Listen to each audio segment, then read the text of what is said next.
My bay window was a gift from the developer, but my husband, being incredibly frugal, only spent $2,000 on the renovation. The big iron hammer from the second master's house came in handy, and we even gained a few extra square meters by making some smart adjustments. 1. Electrical wiring. Instead of embedding the wires inside the walls, we installed visible wiring with slots. This makes it easier to add switches and sockets later and allows for easy maintenance. The cost of pipes and labor alone could have been tens of thousands, but we saved a lot this way too. Wall treatment. We skipped expensive wallpaper and trendy decorative panels, as they become outdated in just a few years.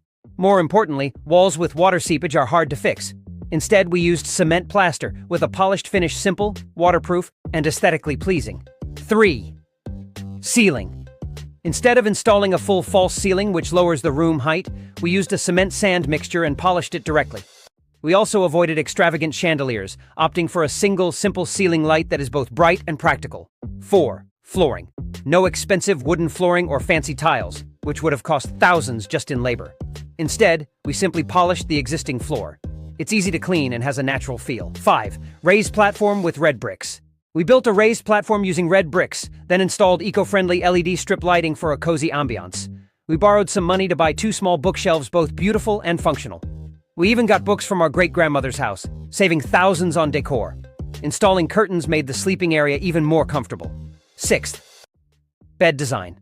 Instead of a traditional built-in bed, we used red bricks and cement to form a sturdy platform. The middle section was reinforced with strong tiles, eliminating even labor costs. After polishing it with cement, we covered it with eco-friendly wooden boards. 7. And hidden lighting. We embedded concealed LED strips around the bed frame and placed a simple mattress on top, spending only a few $100s.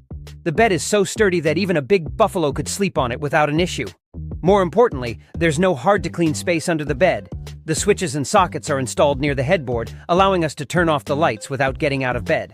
Red brick partitions were smoothed with cement, ensuring that switch positions were planned in advance. A metal strip with 3 reserved holes was installed on the wall, allowing easy access to turn on the lights.